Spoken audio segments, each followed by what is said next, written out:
Life sciences. स्वागत करती हूँ आप सभी का हमारे YouTube चैनल गुरुमंत्रा शिक्षा का ग्रंथ में। तो आज आपको बैक्टीरियल ग्रोथ के बारे में बताऊंगी, बैक्टीरियल ग्रोथ कर्व के बारे में पढ़ेंगे और कैसे बैक्टीरियल ग्रोथ को कंट्रोल किया जाता है ये भी हम जानेंगे। तो चलिए सबसे पहले बात करेंगे हम बैक्टीरियल ग्रोथ की। तो बैक्टीरियल ग्रोथ जो है, बैक्टीरियल ग्रोथ का क्या मतलब होता है? बैक्टीरियल ग्रोथ का मतलब होता है कि जो सेलुलर कॉन्स्टिट्यूएंट्स हैं, सेल मास है या नंबर है, उसमें इंक्रीज होना। सो हम बोल सकते हैं कि बैक्टीरियल ग्रोथ जो है ये इंक्रीज होता है, increase in the quantity of cellular constituent, quantity of cell mass I would say, and number of bacteria। ठीक है, तो बैक्टीरिया के सेल मास में और नंबर में जो इंक्रीज होगा उसी को हम क्या कहेंगे? बैक्टीरियल ग्रोथ कहेंगे। ठीक है, अब ये डिपेंड करता है कि जो सेल का एबिलिटी है, उसका जो मतलब सेल के पास कितना एबिलिटी है नया प्रोटोप्लाज्म बनाने का। ठीक है, अब ये नया प्रोटोप्लाज्म जो बनाएगा वो किससे बनाएगा? जितने भी अवेलेबल न्यूट्रिएंट्स होंगे उनसे बनाएगा। समझ गए? तो बैक्टीरियल ग्रोथ जो है वो किस पे डिपेंड करता है? ये किस पे डिपेंड किया? बोलिए। ये डिपेंड करता है बैक्टीरिया की एबिलिटी पे, depends upon bacterial ability to do what? Bacterial ability क्या करने की? जल्दी से बोलो, क्या बोला मैंने? To form new protoplasm. और न्यू प्रोटोप्लाज्म जो है वो किससे बनेगा? न्यू प्रोटोप्लाज्म जो है वो आपका अवेलेबल जो न्यूट्रिएंट्स हैं उनसे बनेगा। ठीक है, अब इंक्रीज जो होता है बैक्टीरियल सेल नंबर में वो किससे होता है? इंक्रीज जो होगा बैक्टीरियल सेल नंबर में वो सेल डिवीजन से होगा। ठीक, जानते हैं ना आप? अगर हम सेल नंबर में इंक्रीज की बात करेंगे, सेल नंबर जो इंक्रीज होगा वो किसकी वजह से होगा? It will be increase by binary fission और cell division. It will be increased by cell division. Okay, तो सेल को डिवाइड करना पड़ेगा, तभी जो है वो बैक्टीरिया का नंबर जो है वो इंक्रीज होगा। और बैक्टीरिया में सेल डिवीजन को क्या कहा जाता है? बैक्टीरिया में सेल डिवीजन को कहते हैं हम, बोलिए, बाइनरी फिजन। क्या कहते हैं? Binary fission. समझ गए कि नहीं समझे? बिल्कुल मैम, इतना तो हमको भी पता है। ठीक है, तो बाइनरी फिजन जब भी शुरू होता है, डीएनए जो होगा सेल में, ये देखिए ये क्रोमोसोम है, डीएनए है, हो गया डीएनए की क्या हो गई? रेप्लिकेशन हो गई। हर एक सर्कुलर स्ट्रैंड जो होगा डीएनए का वो क्या करता है? पहले देखिए ये डीएनए है ना, ये पहले प्लाज्मा मेम्ब्रेन के साथ अटैच होगा। इस तरह से यहाँ आएगा, प्लाज्मा मेम्ब्रेन के साथ ये अटैच हो जाएगा। ठीक है, प्लाज्मा मेम्ब्रेन के साथ अटैच होने के बाद क्या करेगा? ये सेल जो है एलोंगेट करेगा, causing to replicated DNA to separate. ये देखो ये हो गया, क्रोमोसोम का सेग्रीगेशन हो गया, है ना। अब फिर उसके बाद साइटोकाइनेसिस हो जाएगी और ये हमारे पास क्या बन गई? ये हमारे पास बन गई दो डॉटर सेल्स। क्या बन गई? ये हमारे पास दो डॉटर सेल्स ये हमारे पास बन चुकी हैं। तो ये हो गई हमारे पास टू डॉटर सेल्स। राइट? कोई कंफ्यूजन? जी नहीं मैम। ठीक है, तो देखिए अब ये जो प्रिंसिपल था, जो इनका साइटोकाइनेसिस हुई, सब कुछ हुआ, ये अंडरलाई करता है किसमें? क्रोमोसोम की सेग्रीगेशन में। और कहीं ना कहीं जो क्रोमोसोम का सेग्रीगेशन है वो यूकेरियोट्स की तरह ही है। ठीक है, बैक्टीरिया का जो डीएनए सेग्रीगेट करता है, ठीक, तो उसमें मतलब आप सेग्रीगेट ये यूकेरियोट की तरह ही करेगा, लेकिन यूकेरियोट की तरह माइटोटिक अपरेटस जो है वो यहाँ नहीं बना होगा। ठीक है, समझ गए? यहाँ माइटोटिक अपरेटस नहीं बना होगा। कुछ एक बैक्टीरियल स्पीसीज हैं जो बडिंग से छोटी छोटी बड बनाती हैं। वो बड जो है थोड़ी एनलार्ज करती है, पेरेंट प्लांट से सेपरेट हो जाती है और एक इंडिविजुअल की तरह ग्रो करने लगती है। ठीक है, अब इसमें जो प्रोटीन हेल्प करती है, कौन सी प्रोटीन जो है वो हेल्प करती है सेल डिवीजन में? सेल डिवीजन जो होगा बैक्टीरिया में वो FTSZ, FTSZ जो प्रोटीन है, ये प्रोटीन जो है ये बहुत इंपॉर्टेंट रोल प्ले करती है। Is an important FTSH protein is an important protein for what? It is an important protein for cell division. Cell division के लिए ये बहुत ही इंपॉर्टेंट प्रोटीन होती है। समझ गए आप? ओके, ये आपका किसके होमोलोगस है? FTSZ जो है, इसको मैं बता देती हूँ इस तरह से, ये इसके बारे में हम पढ़ रहे हैं अभी, ठीक है। FTSZ जो है ये होमोलोगस होती है, जो ट्यूबुलिन होता है ना उसके होमोलोगस होती है। तो ये होमोलोगस है टू ट्यूबुलिन, समझ के। ट्यूबुलिन आप जानते हैं, आप ट्यूबुलिन क्या है? बिल्डिंग ब्लॉक होता है माइक्रोट्यूब्यूल का यूकेरियोट में। अब सेल में एक्टिव एसिड का जो कॉन्सेंट्रेशन है वो रेगुलेट करता है कि डिवीजन की कितनी फ्रीक्वेंसी होगी। जब भी ये सेप्टल फॉर्मेशन का जो टाइम आया है ना, तो जिसमें ये इन्वेजिनेशन हुई, सेप्टल फॉर्म हो रहा था at the time of onset of septal invagination, ये जो FTSH प्रोटीन है, मतलब यहाँ पे ये इन्वेजिनेशन हुआ है ना, तो इस टाइम पे जो है वो FTSH जो SZ, जो बार बार एच बोल रही हूँ, इसको रिक्रूट कर दिया जाता है, ठीक है। फिर ये रिक्रूट हो गई, हाँ जी। फ्रॉम द कहाँ से रिक्रूट होती है, लेकिन ये एक्टिव एजेड प्रोटीन जो है ये साइटोप्लाज्म से रिक्रूट होती है। साइटोप्लाज्म इसको रिक्रूट करता है डिवीजन की साइट के लिए। यहाँ पे ये रिंग की तरह असेंबल हो जाएगी, ठीक है। और रिंग की तरह असेंबल होने के बाद ये इन्वेजिनेशन में हेल्प करेगा और कंप्लीट सेप्टम फॉर्म करेगा FTSZ, ओके। तो जब भी एक बैक्टीरियल सेल को एक फ्लास्क में रखते हैं हम, जिसमें फ्रेश कल्चर होगा, ठीक है। चलिए मैं फ्लास्क में रखती हूँ बैक्टीरियल सेल को, ये देखिए। तो ये हमारी फ्लास्क हो गई, ठीक है, ठीक है। ये हमारी फ्लास्क होगी, इसमें हम क्या ग्रो करेंगे? बैक्टीरिया जो है वो ग्रो करेंगे, ठीक है।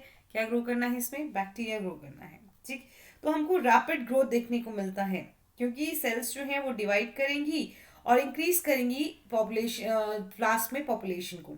बैक्टीरिया ना नए मीडियम में ट्रांसफर किए जाएंगे, ना ही उनमें कोई फ्रेश न्यूट्रिएंट्स जो हैं वो डाले जाएंगे। तो इंक्रीज पॉपुलेशन जो होगी, देखिए ये एक एक मैंने सपोज कोई ये अपना डिवाइड करेगी, बढ़िया से डिवाइड करेगी, बहुत सारा डिवाइड करेगी, है ना।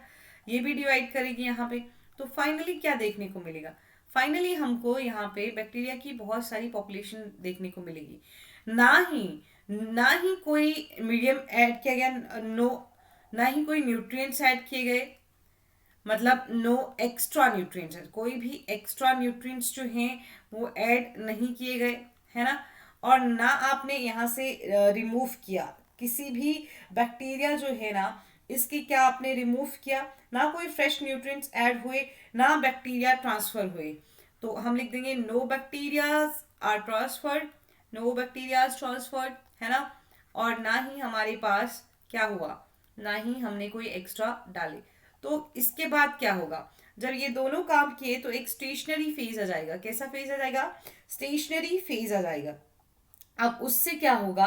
अब स्टेशनरी फेज में जो है जितने भी न्यूट्रिएंट हैं वो खत्म होने लगेंगे और इनहिबिटरी जो प्रोडक्ट्स हैं वो बनने लगेंगे। इवेंचुअली स्टेशनरी फेज जो है वो डेथ फेज में का कन्वर्ट हो जाएगा, ठीक है। तो एक बैच कल्चर जो है उसको एक क्लोज्ड सिस्टम की तरह लिया जा सकता है। ग्रोथ जो बैच कल्चर में होगी उसको 4 फेजेस में डिवाइड किया जा सकता है: lag phase, log phase, stationary phase and death phase. समझ गए? तो चलिए देखिए, समझते हैं हम बैक्टीरियल ग्रोथ कर्व को, समझते हैं हम। सबसे पहले हमारे पास आता है लैग फेज, ठीक है। फिर एक्सपोनेंशियल फेज को ही हम लॉग फेज भी कहते हैं। उसके बाद हमारे पास आता है स्टेशनरी फेज। अब ये कैसे आएगा आपको भी पता है। लैग फेज के दौरान ये जो हमारा फर्स्ट फेज है ना, मैं इसके बारे में बात कर रही हूँ, ठीक है। लैग फेज लिख देती हूँ मैं। सबसे पहले हम लिख रहे हैं लैग फेज के बारे में। तो लैग फेज के दौरान जो है वो क्या होगा? लैग फेज के दौरान नंबर नहीं इंक्रीज होगा, no increase in cell number, कोई भी सेल का नंबर जो है वो इंक्रीज नहीं होगा। तो क्या होगा फिर? तो लैग फेज को हम क्या बोलेंगे? सेल का मास इंक्रीज होगा। क्या इंक्रीज होता है? सेल का मास इंक्रीज होता है, ठीक है। तो हमारे पास लैग फेज में सेल का नंबर नहीं इंक्रीज होता, सेल का मास जो है वो इंक्रीज होता है, ठीक। ये फेज जो है ये बैक्टीरियल सेल्स का नॉन डोमिनेंट फेज होता है। इसमें लेंथ जो होती है लैग फेज की वो डिटरमाइन की जाती है पर्टिकुलर बैक्टीरियल स्पीसीज की कैरेक्टरिस्टिक के द्वारा, ओके। और ये कैसे कंडीशन में, कैसे मीडिया में है, तो लेंथ जो है वो वेरिएबल रहता है लैग फेज का, पर ऑब्वियसली एक्सपोनेंशियल फेज से कम ही रहता है। तो ये हो गया हमारे पास पहला कौन सा फेज? Lag phase. फिर आया हमारे पास दूसरा फेज जो कि है हमारा एक्सपोनेंशियल, या फिर उसी एक्सपोनेंशियल को हम और भी क्या कहते हैं? एक्सपोनेंशियल फेज को हम लॉग फेज भी कहते हैं, ठीक है। तो अब बात करेंगे हम एक्सपोनेंशियल फेज की। तो एक्सपोनेंशियल फेज में आपको क्या देखने को मिलता है, इसमें देखिए सारी की सारी सेल्स जो है रेगुलरली डिवाइड करेंगी डिवाइड करेंगी डिवाइड करेंगी, है ना। तो हमको क्या दिखेगा, अगर एक सेल होगी, एक ने कितनी बना दी, दो बना दी, मतलब दो बना दी, दो ने कितनी बना दी, चार बना दी। तो कॉन्टिन्यूसली हमें सेल में क्या देखने को मिलेगा, इंक्रीज देखने को मिलेगा। ठीक है, वन से टू, टू से फोर, फोर से एट, इस तरह से देखने को मिलेगा हमको। और हम इस तरह से चले जाते हैं कितने पे, two raise to the power n पे चले जाते हैं, जहां एन जो होगा वो नंबर ऑफ जनरेशन कहा जाता है। N, two raise to the power n मैंने यहाँ लिखा। यहाँ पे जो एन है, एन को कहते हैं नंबर ऑफ जनरेशंस। क्या बोलते हैं हम एन को, नंबर ऑफ जनरेशंस हम एन को बोल देते हैं। चलिए समझ आ गया आपको, ठीक है। फिर तो रियलिटी में एक्सपोनेंशियल ग्रोथ जो है वो एक सिर्फ हिस्सा है बैक्टीरियल लाइफ साइकिल का, वो कोई नॉर्मल पैटर्न ऑफ ग्रोथ का कोई एक, मतलब देखो इसमें लैग फेज भी आएगा, इसमें स्टेशनरी फेज भी आएगा, है ना। तो एक्सपोनेंशियल ग्रोथ फेज जो है वो सिर्फ एक पार्ट है, पूरी की पूरी हमारे पास क्या नहीं है, पूरी की पूरी हमारे पास ग्रोथ कर्व तो नहीं है ना। तो रेट जो होगा एक्सपोनेंशियल ग्रोथ का एक बैक्टीरियल कल्चर में, उसको जनरेशन टाइम में बताया जाता है या डबलिंग टाइम में बताया जाता है कि एक्सपोनेंशियल ग्रोथ जो है वो कितनी हुई, वो जनरेशन टाइम पे डिपेंड करता है बैक्टीरियल पॉपुलेशन की। अगर हमको बोलना है कि जनरेशन टाइम क्या है, हमसे पूछ लिया जाए कि जनरेशन टाइम क्या है, नंबर ऑफ जनरेशन, तो आप समझे आपसे पूछ लिया कि जनरेशन टाइम जो है वो क्या होता है, तो आप क्या कहेंगे। तो ये है time interval required for the cells to divide. ठीक है, टाइम इंटरवल, ठीक है, time interval required for the cell और by the cell to divide, required for the cell to divide. समझ गए, एक जो आपके सेल है वो डिवाइड होने में, दूसरी नई जनरेशन बनाने में कितना टाइम ले रही है, उसको हम क्या बोलते हैं, जनरेशन टाइम बोलते हैं। ठीक है, अब लास्ट में देखिए आपके पास उसके बाद क्या आता है, स्टेशनरी फेज आता है, देख पा रहे हैं आप। ठीक, तो स्टेशनरी फेज रुक गई यहाँ पे ग्रोथ। अब स्टेशनरी फेज कब आएगा, आप समझ गए हैं कि कब आएगा, बताया मैंने थोड़ी देर पहले आपको कि कब जो है वो स्टेशनरी फेज आएगा, है ना।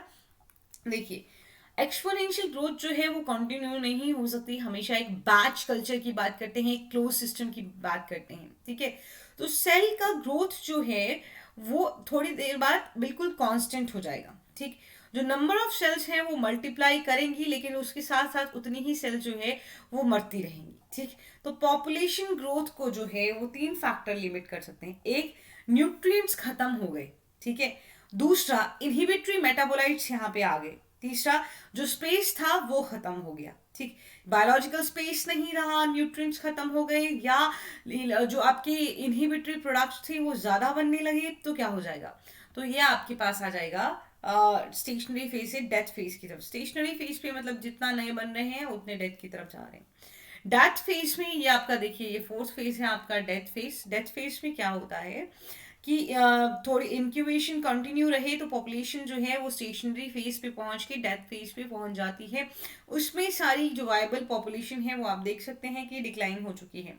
डेथ फेज के दौरान जो नंबर होते हैं वायबल सेल के, वो जियोग्रामेटिकली क्या करते हैं, डिक्रीज करते हैं। क्या करते हैं, जियोग्रामेटिकली जो है ये नंबर जो है वो डिक्रीज करेगा। मैंने कि एक्सपोनेंशियली इंक्रीज किया था और एक्सपोनेंशियली जो है वो डिक्रीज करेगा। तो जैसे लॉग फेज का रिवर्स हम क्या बोल सकते हैं, डेथ फेज। क्लियर है, ये आपको पूरा ग्रोथ कर्व जो है वो क्लियर हो गया, कोई कंफ्यूजन नहीं रहनी चाहिए। ठीक है, अब हमारे पास आता है देखिए जनरेशन टाइम जो है वो मैं आपको बताऊंगी कि किस तरह से आप कैलकुलेट करते हैं जनरेशन टाइम को।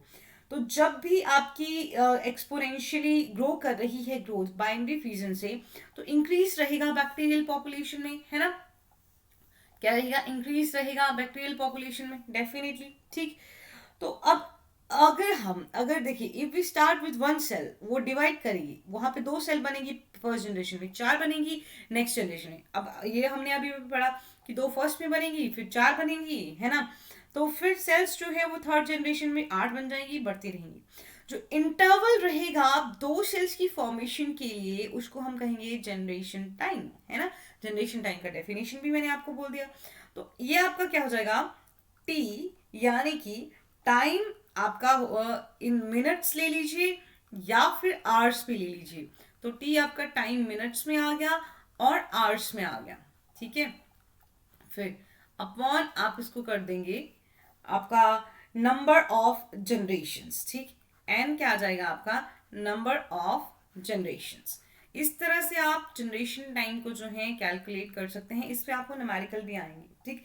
अगर आपको कैलकुलेट करना है नंबर ऑफ जनरेशन, ठीक है, चलिए देखिए, अगर आपको कैलकुलेशन करना है, calculation of number of generations, okay, तो कैलकुलेशन नंबर ऑफ जनरेशन का जो है वो कैसे होगा, तो देखिए नंबर ऑफ जनरेशन्स को कैलकुलेट करने के लिए क्या किया जाएगा, देखते हैं।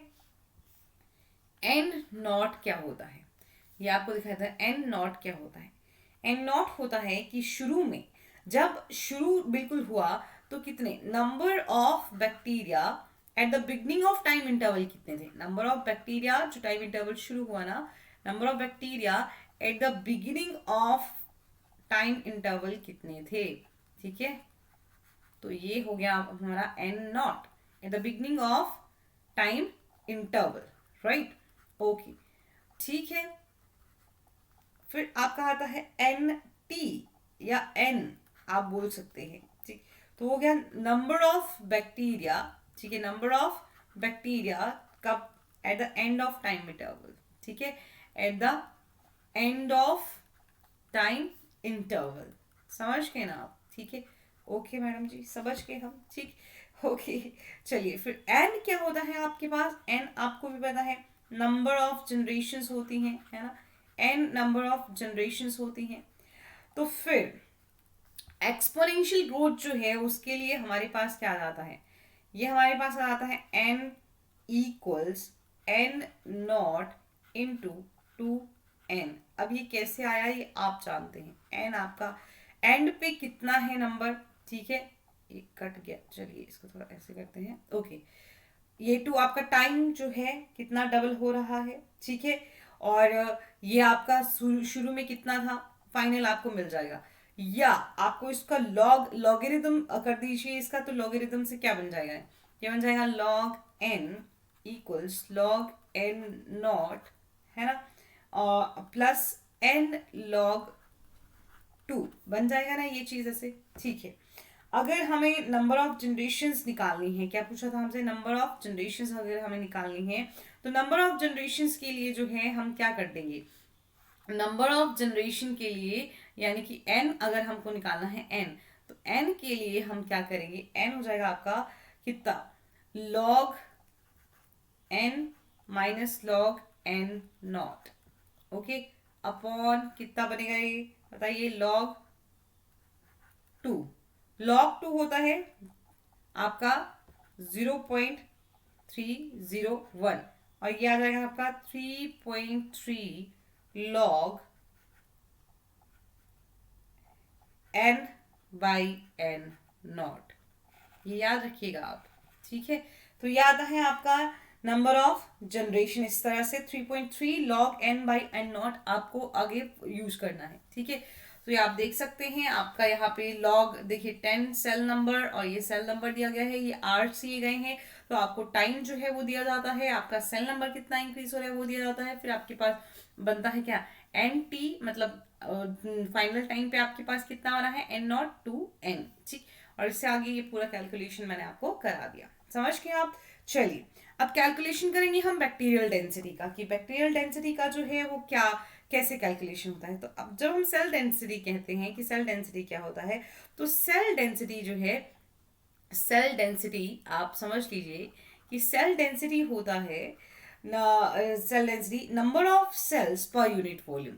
तो ये क्या हो गया, it is the number of cells per unit volume, okay, number of cells per unit volume हो जाता है। पर यूनिट वॉल्यूम मतलब आपका मिलीमीटर क्यूब में या फिर सेंटीमीटर क्यूब में, मीटर क्यूब में कितना वॉल्यूम ऑफ सेल्स है, तो उसको हम क्या बोल देंगे, सेल वॉल्यूम बोल देंगे, ठीक है। बैक्टीरिया तो आपके पास नंबर ऑफ बैक्टीरियल सेल्स जो हैं उनको डायरेक्टली भी डिटरमाइन किया जा सकता है, इनडायरेक्टली भी डिटरमाइन किया जा सकता है। डायरेक्टली डिटरमाइन करने के लिए क्या किया जाएगा, ठीक है, डायरेक्ट मेजरमेंट। अब देखिए बैक्टीरिया का जो नंबर है, बैक्टीरियल नंबर मैंने क्या कहा, बैक्टीरिया का जो नंबर है, ठीक, ये डायरेक्टली भी मेजर हो जाएगा, ठीक, डायरेक्ट मेजरमेंट, ठीक, डायरेक्टली मेजरमेंट हो जाएगी, ओके, या फिर इनडायरेक्ट मेजरमेंट भी हो जाएगी, डायरेक्ट मेजरमेंट होगी, फाइन, या इनडायरेक्ट मेजरमेंट भी हो जाएगी। अब इनडायरेक्ट और इनडायरेक्ट मेजरमेंट जो है वो कैसे की जाएगी? डायरेक्ट मेजरमेंट में क्या किया जाता है? डायरेक्ट मेजरमेंट में आप काउंट करेंगे कॉलोनी का number, count the number, count the colony number, okay, क्या करना है आपको? कॉलोनी का नंबर जो है वो काउंट करना है, या फिर सेल का ही नंबर, आप किसी नोन वॉल्यूम में आप सेल का नंबर भी काउंट कर सकते हैं। इनडायरेक्ट मेथड में आप ऑप्टिकल एब्जॉर्बेंस करते हैं थ्रू स्पेक्ट्रोफोटोमीटर, ओके, इसमें आप क्या करते हैं? इनडायरेक्ट मेथड में मेजरमेंट किया जाता है किसका? इनडायरेक्ट मेजरमेंट में ऑप्टिकल एब्जॉर्बेंस किया जाता है, ऑप्टिकल एब्जॉर्बेंस, ओके, किसके थ्रू? आपके स्पेक्ट्रोफोटोमीटर के थ्रू, थ्रू स्पेक्ट्रोफोटोमीटर, समझ गया? चलिए, ये आपके दो हो गए, स्पेक्ट्रोफोटोमीटर के थ्रू जो है वो आप देखते हैं। चलिए, अब मेजरमेंट जो है वो कॉलोनी नंबर का कैसे करना है, ठीक, आपका जो मेजरमेंट रहेगा, आपने बोल दिया कि कॉलोनी को काउंट कर लो, तो मेजरमेंट जो रहेगा वो कॉलोनी कॉलोनी का जो नंबर है, कॉलोनी नंबर का जो मेजरमेंट है वो कैसे रहेगा वो हम करेंगे। चलिए फिर करते हैं, ठीक है। तो बैक्टीरियल सेल्स जो हैं वो फॉर्म होती हैं अगार मीडियम पे। बैक्टीरिया डिवाइड करता है, बैक्टीरिया की प्रोजेनी डिवाइड करती है। वो अब जैसे देखिए मैं बताती हूँ, ये एक आपके पास मैं प्लेट दे देती हूँ, ठीक है, ये प्लेट दे, पेट्री डिश तरह से ले लो, इसमें क्या है? इसमें अगार मीडियम है, ठीक है। अगार मीडियम में आपने क्या किया? थोड़ी बैक्टीरियल सेल्स डाली, ठीक, ये बैक्टीरियल सेल्स आपने डाली, ठीक, थोड़ी देर बाद ये डिवाइड करेंगी और अपनी अपनी कॉलोनीज बना देंगी। क्या करेंगी? ये डिवाइड करेंगी और अपनी अपनी कॉलोनीज जो है बना देंगी। सबका सबके पास होता है ना एबिलिटी कि अपनी कॉलोनी जो है वो फॉर्म कर सकती हैं, तो इस तरह से अपनी कॉलोनीज जो है बैक्टीरियल सेल फॉर्म कर देंगी। समझ आ गया इतना? ओके। अब जब इनका साइज जो है वो 10⁻6 सेल्स हो जाएगा तो ये विजिबल हो जाएंगे, ठीक, ये साइज जो है यहाँ इनका साइज जो है वो कितना हो गया? 10⁻6 हो जाता है, ये इंक्रीज हो जाती है अबाउट 10⁻6, ठीक, तो विजिबल हो जाती है। अब क्लस्टर जो है इनको हम क्या बोलेंगे? इनको अब हम क्या बोलेंगे? ये हमारे पास हो गई है अब बैक्टीरियल कॉलोनी। अब हमारे पास एक बैक्टीरिया नहीं है, ये हमारे पास क्या आ गई है? बैक्टीरिया की कॉलोनी जो है ये हमारे पास आ गई है, ठीक, क्योंकि हर एक सेल वायबल है और ये सिंगल कॉलोनी फॉर्म कर सकती है। तो bye counting the number of colonies formed, जब भी एक नोन कल्चर को हम देख रहे हैं तो हम देख सकते हैं कि कितना जो है वो नंबर रहेगा बैक्टीरिया का, ठीक है, अनडाइल्यूटेड कल्चर में, ठीक। यूजुअली बैक्टीरिया जो है उसको उसमें वो बैक्टीरियल कल्चर जो है बहुत ज़्यादा सेल्स होती है, तो उसको डाइल्यूट जरूर किया जाता है प्लेटिंग से पहले, और डाइल्यूशन फैक्टर को भी ध्यान में रखा जाता है जब भी डेंसिटी जो है अनडाइल्यूटेड कल्चर में जो है वो देखी जाती है। तो अगर हम फॉर्मूला लगाएंगे तो आप फॉर्मूला लगा देंगे नंबर ऑफ कॉलोनीज फॉर्म्ड, क्या कर देंगे आप? नंबर ऑफ कॉलोनीज फॉर्म्ड, कितनी कॉलोनीज जो हैं बनी, तो नंबर ऑफ कॉलोनीज फॉर्म्ड हो गया, ठीक है, अपॉन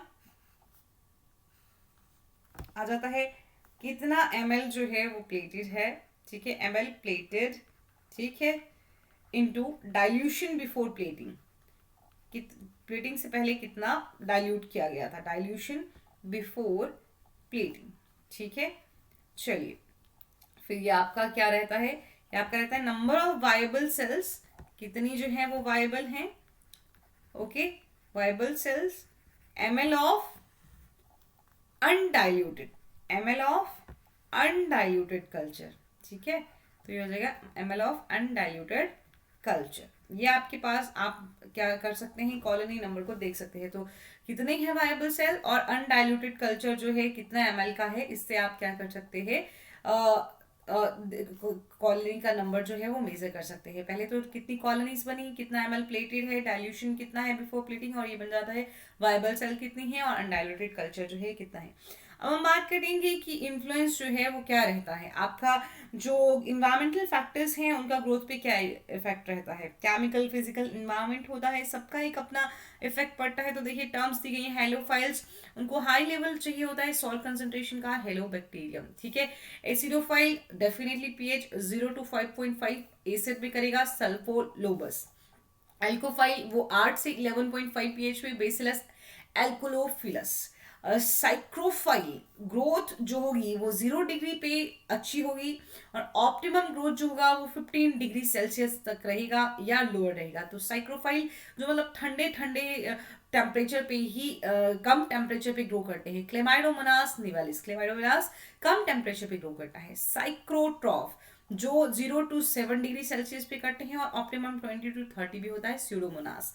मिजोफाइल उनका 20 to 45 डिग्री सेल्सियस रहता है, निसेरिया। गोनोरिया। थर्मोफाइल जो बहुत हाई टेम्परेचर पे रहते हैं, thermos aquaticus.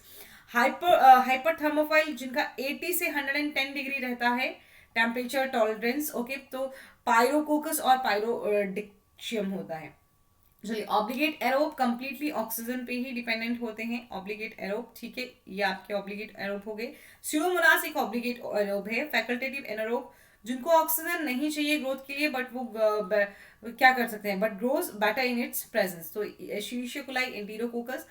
Arrow tolerant anaerobe grow equally well in presence और एब्सेंस ऑफ ऑक्सीजन, स्ट्रेप्टोकोकस हो गया। जैसे ऑब्लिगेट एनारोब उनको ऑक्सीजन चाहिए ही नहीं, क्लॉस्ट्रिडियम हो गया।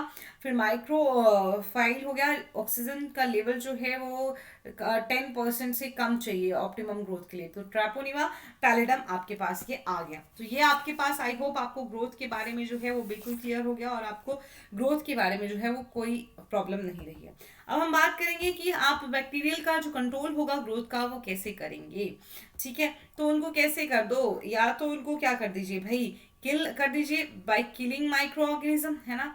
या तो हम उनको क्या कर सकते हैं, किल कर सकते हैं, तो बाय किलिंग माइक्रोब्स, या फिर उनको बढ़ने से रोक दीजिए, ठीक है, by inhibiting the growth of microbes, ठीक है, by inhibiting the growth of microbes. इसी तरह से हम उनको रोक सकते हैं, राइट, ठीक है। अब देखिए कंट्रोल, जो कंट्रोल होता है ग्रोथ का, वो यूजुअली फिजिकल और केमिकल एजेंट्स के थ्रू होता है। आइदर उनको किल कर दिया जाएगा या ग्रोथ को प्रिवेंट कर दिया जाएगा। अब जो किल करेगा, ठीक है, जो किल करेंगे एजेंट उनको साइडल एजेंट कहा जाता है, और जो रोकते हैं उनको स्टैटिक एजेंट कहा जाता है, ठीक है। तो साइडल हम बोल देंगे बैक्टीरिया को किल कर रही हैं, बैक्टीरिसाइडल क्या बोल देंगे हम, बैक्टीरिसाइडल बोल देंगे। अगर बैक्टीरिया को की ग्रोथ को रोक रहे हैं तो हम बोल देंगे बैक्टीरियोस्टैटिक बोल देंगे, क्या बोल देंगे, बैक्टीरियोस्टैटिक जो है इसको हम नाम दे देंगे। समझ गए आप। चलिए, अब टर्म्स जो हैं वो कॉमनली जो यूज की जाती हैं, जो हम बोलते हैं, ठीक है। तो सबसे पहले ले लीजिए, आप पढ़ते हैं डिसइंफेक्टेंट। क्या पढ़ा होता है आपने, डिसइंफेक्टेंट जो है वो आपने पढ़ा होता है। क्या होते हैं डिसइंफेक्टेंट्स, क्या होते हैं डिसइंफेक्टेंट्स, जो केमिकल किल करते हैं माइक्रोब्स को, ठीक है, जो केमिकल्स किल करते हैं माइक्रोब्स को, किस पे, जैसे नॉन लिविंग ऑब्जेक्ट होते, समझ जो ना, आप डिसइंफेक्टेंट यूज करते हैं, आपके नॉन लिविंग ऑब्जेक्ट्स हैं उन पे माइक्रोब्स लगे हैं, उस पे आपने डाल दिया है ना डिसइंफेक्टेंट को, तो ये क्या करेगा डिसइंफेक्टेंट, समझ क्या हो गया आपका, ये किल करते हैं, kill microbes and are used on only inanimate objects, जो नॉन लिविंग ऑब्जेक्ट्स हैं, in its animate objects, okay. तो उन्हीं पे जो है इनको यूज किया जा सकता है, लिविंग के लिए हार्मफुल हो जाएंगे, ठीक। अब इसके मैं एग्जाम्पल दूं कि कौन कौन से एग्जाम्पल जो है बनेंगे, ठीक है। तो आपने कॉपर सल्फेट पढ़ा होगा, ठीक है, कॉपर सल्फेट एक डिसइंफेक्टेंट है। फिर आपके पास फॉर्मल्डिहाइड जो है वो एक डिसइंफेक्टेंट है, ठीक, फॉर्मल्डिहाइड डिसइंफेक्टेंट है। उसके साथ ही हाँ आपके हाइपोक्लोराइड्स होते हैं, हाइपोक्लोराइड्स भी एक डिसइंफेक्टेंट है। क्लोरीन के कंपाउंड्स होते हैं, बहुत कुछ होता है ना। फिनोलिक कंपाउंड्स होते हैं, फिनोलिक कंपाउंड्स जो हैं वो क्या कर सकते हैं, देखिए फिनोलिक कंपाउंड्स जो हैं वो आपकी मेम्ब्रेन को डिस्ट्रक्चर कर सकते हैं, तो फिनोलिक कंपाउंड्स भी होते हैं।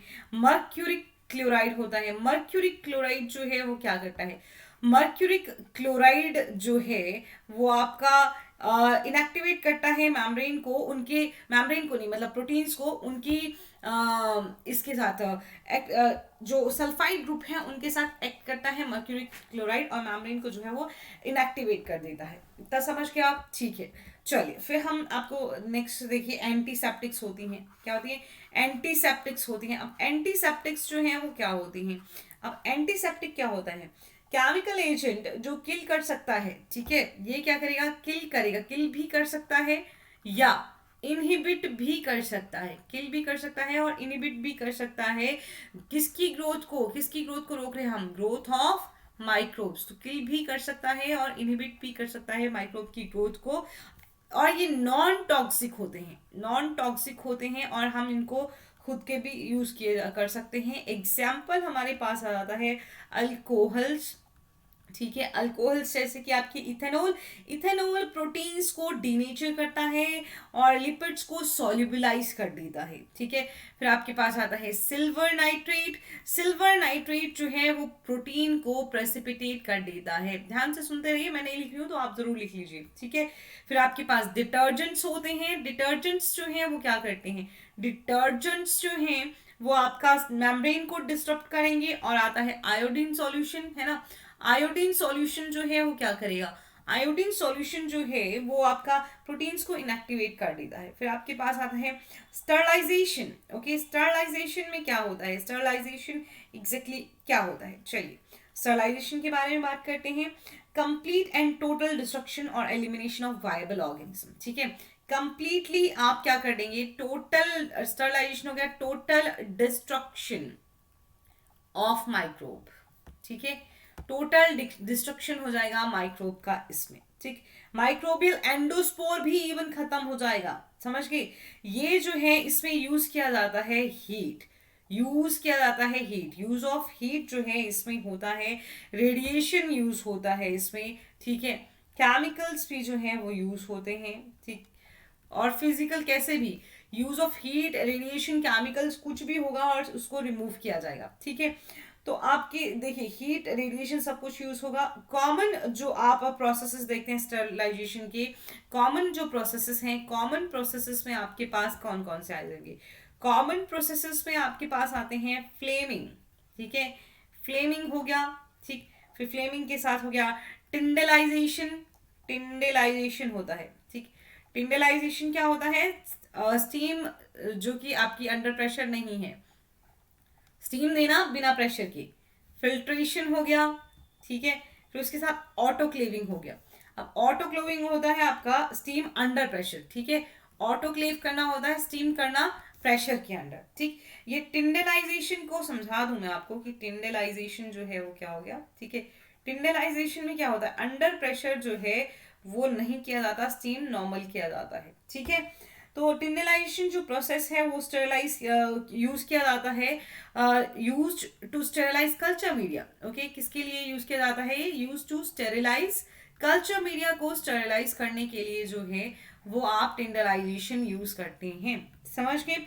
हाई टेम्परेचर देंगे, देखिए क्या होता है, कल्चर मीडिया को हाई टेम्परेचर पे खत्म हो जाता है वो, ठीक। तो हीट सेंसिटिव मीडिया जो है उसको स्टीम किया जाता है 30 to 35 मिनट्स के लिए 3 सक्सेसिव दिन तक।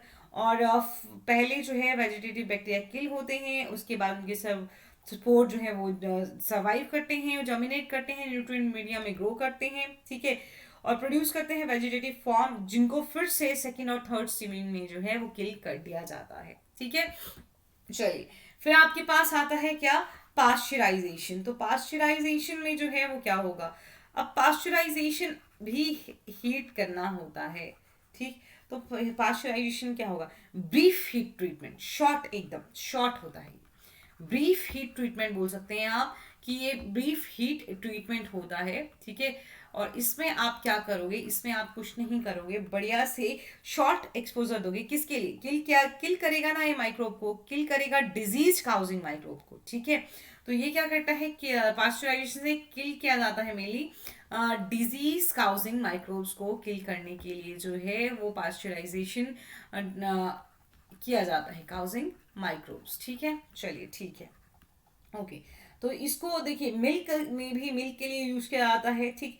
तो लुइस पाश्चर के नाम पे इसको दे दिया गया था, उन्होंने सबसे पहले ये किया था।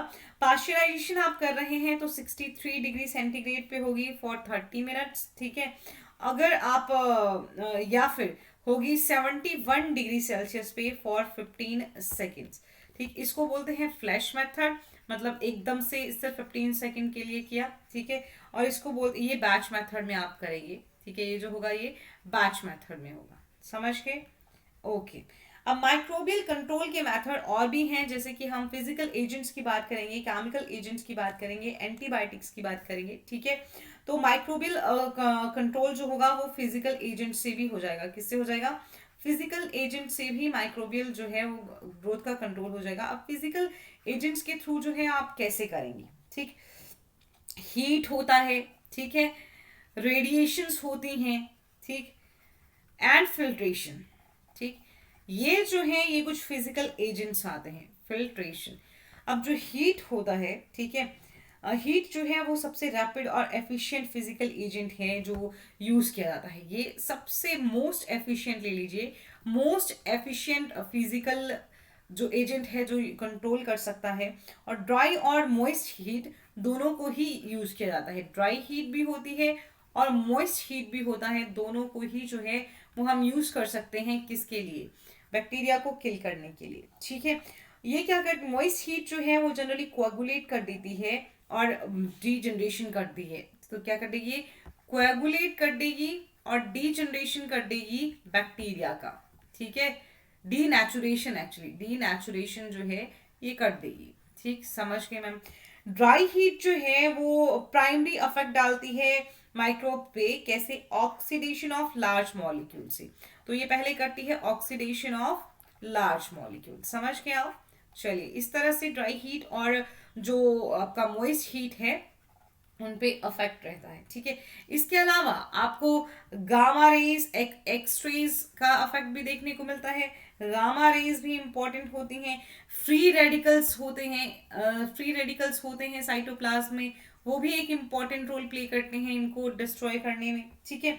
तो फ्री रेडिकल डैमेज करते हैं माइक्रोबियल प्रोटीन्स को, डीएनए को। अनदर इंपॉर्टेंट यूवी रेज, ये रेडिएशंस जो हैं वो डैमेज कर सकती हैं न्यूक्लिक एसिड्स को, ठीक है। फिल्ट्रेशन, जैसे मैंने कहा, फिल्ट्रेशन जो होगा, फिल्ट्रेशन में क्या किया जाएगा? फिल्ट्रेशन में फिजिकल रिमूवल होगा सेल्स का इन अ लिक्विड और गैस। ये स्पेशली इंपॉर्टेंट होता है स्टेरिलाइजेशन ऑफ सॉल्यूशन जो कि हीट से डीनेचर हो जाएगा। तो ऐसे सॉल्यूशन को हम हीट नहीं देते हैं, फिल्ट्रेशन कराते हैं। जैसे एंटीबायोटिक्स हो गए, अमाइनो एसिड्स हो गए, विटामिन हो गए, इस प्रोसेस में सॉल्यूशन जो होगा और गैसेस जो होंगी उनको पास किया जाता है फिल्टर के थ्रू। उस फिल्टर में सफिशिएंट पोर साइज होता है, ठीक, कि वो रिमूव कर सके छोटे से छोटे बैक्टीरिया को भी। फिल्ट्रेशन जो है वो मैम्ब्रेन फिल्टर से किया जाता है। मैम्ब्रेन फिल्टर सेलुलोज एस्टर से यूजुअली बने होते हैं, सेलुलोज एसिड, सेलुलोज नाइट्रेट से। और पोर साइज जो है उसकी रेंज वेरिएबल होती है। बैक्टीरियल फिल्टर्स में आपको 0.75 माइक्रोन से कम के भी जो हैं आपको मिल जाएंगे बैक्टीरियल फिल्टर्स, ठीक है। फिर आपके पास आते हैं केमिकल एजेंट्स। केमिकल एजेंट्स की हम बात करते हैं। अगर केमिकल एजेंट्स जो हैं वो क्या करेंगे, केमिकल एजेंट्स आपके पास कौन कौन से आए, ठीक है। तो केमिकल एजेंट्स में बहुत सारे आपके पास क्या आ गए? अल्कोहल आ गए, ठीक है। अल्कोहल के साथ साथ अल्डिहाइड आ गए, ठीक है। अल्कोहल हो गया, फिर आपके पास क्या हो गया? अल्डिहाइड्स हो गए, ठीक। फिर आपके पास हेवी मेटल्स हो गई, ठीक है। फिर आपके पास डाइस हो गई, डाइस समझ कौन सी होगी? डाइस हो गई, ठीक है। कॉमनली यूज करते हैं एंटी माइक्रोबियल एजेंट की तरह डाइस को भी, ठीक। फिर आपके पास हेलोजन्स आ गए, ठीक है। तो ये सारे जो हैं ये केमिकल एजेंट्स रहेंगे। अल्कोहल, अल्कोहल की बात करूं तो अल्कोहल में जैसे कि इथाइल अल्कोहल आ गया, है ना। फिर आपके पास आइसोप्रोपाइल अल्कोहल आ गया। Ethyl alcohol and isopropyl alcohol क्या करेंगे? Ethyl alcohol and isopropyl alcohol ये क्या करेंगे? डीनेचुरेशन करेंगे प्रोटीन्स का। किसका डीनेचुरेशन करेंगे? प्रोटीन का डीनेचुरेशन करेंगे। तो डीनेचुरेशन ऑफ प्रोटीन्स कर देते हैं ये आपके अल्कोहल, ठीक है।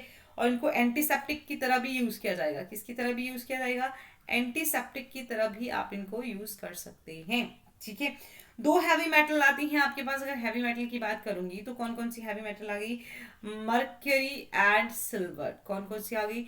मर्करी एंड सिल्वर आ गए आपके पास। ठीक है, ये क्या करेंगे, इनको एंटी माइक्रोबियल एजेंट की तरह यूज किया जाता है। मरकरी को देखिए, मरकरी को ना मरकरी क्लोराइड की तरह यूज किया जाएगा। ठीक, मरकरी क्लोराइड की तरह, जो कि किसका कंपोनेंट होता है? As a component of, it is use as mercury chloride as a component of, आपके पास मर्करी क्लोराइड जो है वो एक कंपोनेंट रहेगा आपका मर्क्यूरोक्रोम का। किसका? मर्क्यूरोक्रोम का कंपोनेंट रहेगा। ठीक है, और सिल्वर जो है उसको एज अ सिल्वर नाइट्रेट जो है वो यूज किया जाता है। सिल्वर को जो है वो सिल्वर नाइट्रेट की तरह जो है वो यूज किया जाता है। समझ गए आप? दो इंपॉर्टेंट हैलोजन है, क्लोरीन एंड आयोडीन आपके पास। तो आपके पास हैलोजन जो है वो क्लोरीन आ गया, आपके पास एक आयोडीन आ गया। ये ऑक्सीडाइजिंग एजेंट की तरह काम करते हैं, रिएक्ट करते हैं अमाइनो एसिड के साथ। तो ये ऑक्सीडाइजिंग एजेंट की तरह काम करेंगे। ठीक है, बात याद रखिएगा इनको। इथाइलिन ऑक्साइड, फॉर्मल्डिहाइड ऑक्साइड, बाकी भी होते हैं। समझ गया आप? तो ये मैंने आपको बता दिया। और अब हम बात करेंगे इसके बारे में, एंटीबायोटिक्स के बारे में। किसके बारे में बात करेंगे? एंटीबायोटिक्स के बारे में बात करेंगे। तो एंटीबायोटिक्स जो हैं वो क्या होती हैं? पहली बात, लो मॉलिक्यूलर वेट होता है। ठीक है, ठीक है जी, ठीक। प्रोड्यूस किए जाते हैं secondary metabolites, as a secondary metabolite जो हैं प्रोड्यूस किए जाते हैं। तो क्या होते हैं ये प्रोड्यूस होते हैं, प्रोड्यूस्ड एज सेकेंडरी मेटाबोलाइट। तो हम लिख सकते हैं they are produced as secondary metabolites. ठीक है, तो सेकेंडरी मेटाबोलाइट्स की तरह जो है एंटीबायोटिक्स को प्रोड्यूस किया जाता है। समझ गए आप? चलिए, इनहिबिट कर सकते हैं माइक्रो ऑर्गेनिज्म को। इनका जो टर्म था, टर्म जो कोइन किया था, टर्म कोइन किया था वैक्समैन ने। ठीक है, वैक्समैन, और इनकी फॉर्मुलेशन भी दी थी। ठीक, मोर ब्रॉडन डेफिनेशन होता है एंटीबायोटिक्स का, जिसमें इंक्लूड्स कि कोई भी केमिकल जो नेचुरल है ऑरिजिन में, किल कर सकता है, इनिबिट कर सकता है डिफरेंट सेल्स की ग्रोथ को, बैक्टीरिया अदर टाइप की सेल की ग्रोथ को, उनको हम क्या बोलते हैं? एंटीबायोटिक्स कहते हैं। मोस्ट क्लिनिकली यूजफुल एंटीबायोटिक्स जो हैं वो माइक्रोब से ही मिलती हैं, और वो किल कर सकती हैं, इनहिबिट कर सकती हैं इन्फेक्शियस बैक्टीरिया को। तो हम जो हैं वो क्लासिक डेफिनेशन का ही यूज करते हैं। ठीक है, तो यही एक तरह से क्लासिक डेफिनेशन आपकी होती है कि एंटीबायोटिक्स जो हैं वो क्या होती हैं? सेकेंडरी मेटाबोलाइट्स की तरह होती हैं, एंटी माइक्रोबियल एजेंट्स होते हैं। इनमें एंटीबायोटिक्स के ना साइडल इफेक्ट्स भी हो सकते हैं। इनके जो हैं वो कैसे इफेक्ट होते हैं? साइडल इफेक्ट भी हो सकते हैं और स्टैटिक इफेक्ट भी हो सकते हैं। ठीक है, तो साइडल और स्टैटिक दोनों ही तरह के इफेक्ट हो सकते हैं। जो रेंज होता है बैक्टीरिया का और अदर माइक्रो ऑर्गेनिज्म का, जो अफेक्ट होते हैं बाय ए सर्टेन एंटीबायोटिक, वो जो है उनके स्पेक्ट्रम ऑफ एक्शन से पता चलता है। एंटीबायोटिक का ब्रॉड स्पेक्ट्रम भी देखिए, हमारे पास जो एंटीबायोटिक्स आती हैं वो हमारे पास ब्रॉड स्पेक्ट्रम एंटीबायोटिक्स भी आती हैं। ब्रॉड स्पेक्ट्रम एंटीबायोटिक्स, जैसा कि आपको पता है कि वो दोनों पे एक्ट करेंगी, ग्राम पॉजिटिव पे भी, ग्राम नेगेटिव पे भी, दोनों पे करेगी, ग्राम पॉजिटिव पे भी और नेगेटिव पे भी। फिर हमारे पास आती है नैरो स्पेक्ट्रम वाली एंटीबायोटिक्स। नैरो स्पेक्ट्रम वाली जो है वो आइदर ग्राम पॉजिटिव पे करेंगी और ग्राम नेगेटिव पे करेंगी। फिर आती है हमारे पास लिमिटेड स्पेक्ट्रम वाली एंटीबायोटिक्स। तो लिमिटेड स्पेक्ट्रम जो वाली जो होंगी वो किसी स्पेसिफिक स्पीसीज पे ही जो है वो अपना एक्शन शो करेगी। ठीक है, ये इफेक्टिव होती है सिंगल माइक्रो ऑर्गेनिज्म के अगेंस्ट, जो लिमिटेड हो गई आपकी। तो एंटीबायोटिक मॉलिक्यूल्स जो हैं वो प्रोड्यूस किए जाते हैं माइक्रोब पे और सब्सिक्वेंटली मॉडिफाइड होते हैं बाई एन ऑर्गेनिक केमिस्ट, ताकि उनकी एंटी माइक्रोबियल प्रॉपर्टीज को और एनहांस किया जा सके। ठीक है, तो उनका और यूनिक बना दिया जाता है, उनको फार्मास्यूटिकल पेटेंट उनका कर दिया जाता है। और फार्मास्यूटिकल पेटेंट जब किया जाता है इस तरह से, उनको पूरा थोड़ा और एनहांस किया जाता है। तो इस तरह की जो है वो सेमी सिंथेटिक एंटीबायोटिक्स हो गई। आई तो वो माइक्रोब से हैं, लेकिन उनकी और जो है वो चेंज जो है उनमें ला दी गए। फिर देखिए, ये है स्ट्रेप्टोमाइसिस की स्पीसीज, जिसमें आपको एम्फोटेरिन बी, क्लोराम्फेनिकोल जो कि एक सिंथेटिक है, एरिथ्रोमाइसिन कहना बहुत इंपॉर्टेंट है। देखिए, ये सारी की सारी जो है वो kanamycin, neomycin, nystatin, rifampin, streptomycin, tetracycline, सब किससे मिल गई? आपके स्ट्रेप्टोमाइसिस से मिल गई। माइक्रोनोमोस्पोरा, जेंटामाइसिन, बैसिलस से, बेसिटेरिन, पॉलीमाइसिन, फंजाई पेंसिलिन से मिलती है ग्राइसियोफुल्विन एंड पेंसिलिन, एंड सिफेलोस्पोरियम से मिलती है स्फेलोस्पोरिन्स, ठीक है। जो ये एग्जाम्पल हैं, कुछ और जो एंटीबायोटिक्स जो हैं वो यूज होती हैं, और भी आपको बताती हूँ किस तरह से इनका मोड ऑफ एक्शन रहता है। देखिए एंटीबायोटिक्स और कैसे इनका एक्शन रहेगा। सेल वॉल सिंथेसिस का इनहिबिशन पेंसिलिन कर सकती है, वैंकोमाइसिन कर सकती है, वेसिट्रोसिन कर सकती है। पेंसिलिन इनहिबिट करती है ट्रांसपेप्टिडाइजेशन एंजाइम्स को, जो कि क्रॉस लिंकिंग में इन्वॉल्व होते हैं, ठीक है। तो इस तरह से वो सेल वॉल को डिस्टर्ब कर देगी। वैंकोमाइसिन जो है वो डी एलेनिन टर्मिनेशन के साथ जुड़ती है डायरेक्टली, वो ट्रांसपेप्टिडेशन को वो भी इनहिबिट करती है, ठीक। बेसिट्रसिन जो है सेल वॉल सिंथेसिस को रोकती है। प्यूरोमाइसिन जो है वो एक उसका टारगेट राइबोसोम की साइट है। कैरामाइसिन न्यूमाइसिन दोनों 16S जो आरएनए है उस पे काम करती हैं, ठीक है। स्ट्रेप्टोमाइसिन जो है 30S राइबोसोम पे करती है। थायोस्ट्रिपोन जो है 23S आरएनए पे कर रही है ना। जेंटामिसिन जो है वो 16S आरएनए पे है। टेट्रासाइक्लिन का भी राइबोसोम में साइट होती है, उस पे इनहिबिट करते हैं। क्लोरामफेनिकोल पेप्टिडाइल ट्रांसफरेज पे, एरिथ्रोमाइसिन 3S आरएनए पे, फ्यूजिडिक acid translation elongation factor G पे, कायोमाइसिन ट्रांसलेशन इलोंगेशन फैक्टर टीयू पे। बहुत इंपॉर्टेंट है, आपको ट्रांसलेशन के टाइम पे ये सारी लर्न करनी होती हैं, ठीक है। फिर न्यूक्लिक एसिड सिंथेसिस का भी जो है, न्यूक्लिक एसिड का भी सिंथेसिस जो है ये कर सकती हैं, ठीक है। कैसे देखिए, एंटीबायोटिक्स जो है ब्लॉक कर सकती हैं रेप्लिकेशन को। कैसे एंटीबायोटिक ही सिप्रोफ्लॉक्सिन, ठीक, इनहिबिट करती है बैक्टीरियल डीएनए गायरेज को, ठीक है, पढ़ाया था। हाइड्रोक्सीयूरिया राइबोन्यूक्लियोटाइड रिडक्टेज पे एक्ट करती है। Nalidixic acid gyrase A subunit of gyrase को इनएक्टिवेट करती है। Novobiocin gyrase B subunit of gyrase को इनहिबिट करती है। Mitomycin cross linking of DNA जो है वो रोकती है। अब जो आरएनए की सिंथेसिस को रोकेंगे, ट्रांसक्रिप्शन को जो इनहिबिट कर सकते हैं, streptolydigin beta subunit of RNA polymerase. Actinomycin D binds करती है डीएनए के साथ। Rifampin beta subunit of RNA polymerase के साथ करेगी। बियोमाइसिन कट करेगी डीएनए को, ठीक है। तो और फिर आपकी मेटाबॉलिक एंटागोनिज्म सल्फोनामाइड्स, ठीक है, तो इनहिबिट करेंगी फॉलिक एसिड की सिंथेसिस को by competition with amino benzoic acid. फिर ट्राइमेथ्रोपिन जो है वो टेट्रा हाइड्रोफोलेट की सिंथेसिस को ब्लॉक करेगी। डाप्सोन जो है वो इंटरफेयर करेगी फॉलिक एसिड की सिंथेसिस के साथ। आइसोलेजाइड जो है वो डिस्टर्ब करेगी पिरिडॉक्सिल और एनएडी मेटाबॉलिज्म एंड फंक्शनिंग को। तो समझ आ गया इतना, ठीक है। फिर आपके पास कुछ और कॉमनली एंटीबायोटिक्स भी होती हैं, जैसे कि हमने कहा सल्फा ड्रग, ठीक है, और भी होती हैं जैसे कि सल्फा ड्रग कहा। तो सल्फा ड्रग जो है वो क्या करती है, सल्फा ड्रग जो है ये एनालॉग है आपके पास, किसका एनालॉग है, एनालॉग है ये आपके पास पी अमीनो बेंजोइक एसिड का। पी अमीनो बेंजोइक एसिड का जो है ये एक एनालॉग होता है, ठीक है। और को ये जो पी अमीनो बेंजोइक एसिड है, ये इसको यूज किया जाता है as a cofactor folic acid, ठीक है, is use in the synthesis of I am sorry, ये जो है ये यूज किया जाता है synthesis of cofactor folic acid. इसको फॉलिक एसिड की सिंथेसिस में जो है वो यूज किया जाता है, ठीक है। सल्फामाइड जब ये सल्फा ड्रग जो है, जैसे कि सल्फेनिलमाइड होगा, ठीक है, एक सल्फेनिलमाइड होगा, मैं बता देती हूँ आपको, एक सल्फा ड्रग होता है सल्फेनिलमाइड, ओके, सल्फेनिल अमाइड, ओके, ठीक है। ये एंटर करता है बैक्टीरियल सेल में, कंपीट करता है इस पी बेंजोइक एसिड के साथ फॉर एक्टिव साइट। फिर इससे क्या होता है, फोलिक एसिड की कंसंट्रेशन जो है कम हो जाती है। फोलिक एसिड की कंसंट्रेशन का कम होना जो है बैक्टीरिया के लिए डेट्रीमेंटल होता है, क्योंकि बैक्टीरिया ये फोलिक एसिड जो है ये असेंशियल है प्यूरिन्स और पायरिमिडीन्स की सिंथेसिस के लिए। समझ गए आप कि कैसे सल्फा ड्रग जो है वो काम कर सकता है, प्यूरिन्स एंड पायरिमिडीन्स, ओके।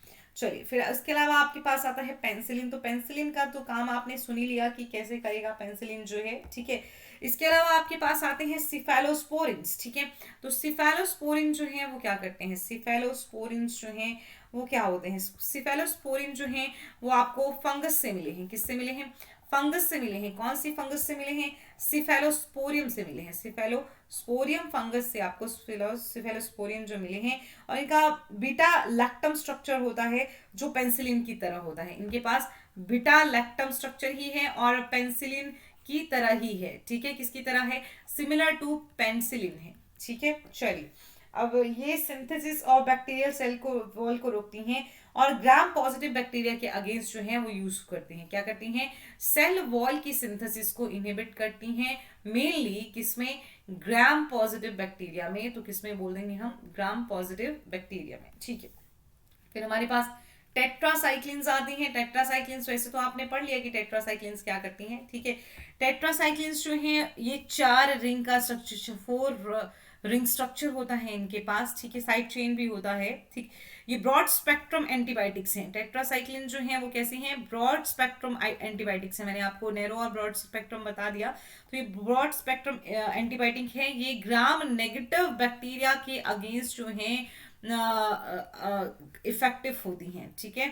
और ग्राम पॉजिटिव बैक्टीरिया के अगेंस्ट भी इफेक्टिव होंगी। फिर इवन आपका क्लेमाइडी होता है, क्लेमाइडी के अगेंस्ट भी ये इफेक्टिव होती है। उसके साथ ही ये माइकोप्लाज्मास के अगेंस्ट भी जो है वो इफेक्टिव होती है। चलिए समझ के इतना, ठीक है। तो इसके अलावा देखिए, इसके अलावा आपके पास आता है अमीनो ग्लाइकोसाइड एंटीबायोटिक्स, एरिथ्रोमाइसिन, ठीक है। चलिए मैं नाम लिख देती हूँ। अमाइनो ग्लाइकोसाइड नाम बता रहा है कि क्या करेगा, अमाइनो ग्लाइकोसाइड एंटीबायोटिक्स जो हैं ये क्या करते हैं, एंटीबायोटिक्स क्या करेंगी, ये इनहिबिट करेंगी ट्रांसलेशन को बैक्टीरिया में। तो ये इनहिबिट करती हैं ट्रांसलेशन, किसमें, बैक्टीरिया में ट्रांसलेशन को जो है ये इनहिबिट करती हैं, ठीक है। ये और जो भी फैमिली के मेंबर है इसके, वो किसके साथ, उनके पास एक अमाइनो ग्रुप होता है, कार्बोहाइड्रेट मॉलिक्यूल होता है, ठीक है, associated with the main molecule. और ये मेंबर्स जो हैं इनमें आपको एग्जांपल इनके पास आपको क्या मिल जाएगा, अमाइनो ग्रुप भी मिल जाएगा, ठीक है, और कार्बोहाइड्रेट मॉलिक्यूल भी जो है इनके पास आपको मिल जाएगा, कार्बोहाइड्रेट मॉलिक्यूल भी इनके पास आपको मिलेगा, ठीक है। इसमें जो एग्जांपल आते हैं आपके पास वो आपके जैसे कैनामाइसिन आपने पढ़ा, वो ये इसी में आता है, ठीक है, कैनामाइसिन। फिर जेंटामाइसिन मैंने कहा, ठीक है। फिर आपको स्ट्रेप्टोमाइसिन भी इसी में आता है, ठीक। तो स्ट्रेप्टोमाइसिन भी आप इसी में लिख देंगे, स्ट्रेप्टोमाइसिन, ठीक है। फिर आपके पास एरिथ्रोमाइसिन, एरिथ्रोमाइसिन मैं नहीं अभी बता रही हूँ क्योंकि एरिथ्रोमाइसिन क्या करता है वो मैंने आपको बता दिया, स्ट्रेप्टोमाइसिस से बनता है ये एरिथ्रोमाइसिन, ठीक है। 12 to 22 कार्बन का इलेक्ट्रॉन रिंग होता है इसमें, ये यूजफुल होता है ग्राम पॉजिटिव बैक्टीरिया के, और प्रोटीन सिंथेसिस को ये भी इनहिबिट करता है, ट्रांसलेशन को इनहिबिट करता है एरिथ्रोमाइसिन भी। क्लोरमफेनिकोल भी आपने पढ़ा है, क्लोरमफेनिकोल भी जो है वो, क्लोरमफेनिकोल भी आपको पता चल गया कि किससे जो है वो सिंथेसाइज हो रहा है, ये स्ट्रेप्टोमाइसिस से ही, पर बेनेजुएले से, स्ट्रेप्टोमाइसिस बेनेजुएले से सिंथेसाइज होता है। और ये भी एक ब्रॉड स्पेक्ट्रम जो है वो क्या है, ब्रॉड स्पेक्ट्रम एंटीबायोटिक है। और एंटी ये किसके लिए, केमिकल सिंथेसिस के थ्रू भी बनाई जाती है, ठीक है। तो चलिए आज के लिए इतना ही, आप ध्यान से, आई होप आपने सब पढ़ लिया होगा बैक्टीरियल ग्रोथ के बारे में। अगर आप अनअकैडमी पे सब्सक्रिप्शन लेना चाहते हैं तो ये डिटेल आपकी स्क्रीन पे है, इससे भी 10% ऑफ लेने के लिए आप यूज करें रेफरल कोड नेहा, जो नेहा तनेजा मैम का रेफरल कोड है, फॉलो करें उनको अनअकैडमी पे। उसके साथ ही हमारे चैनल को जरूर सब्सक्राइब कर दें, बेल आइकन को जरूर प्रेस कर लें, और आप हमारे साथ टेलीग्राम पे जुड़ सकते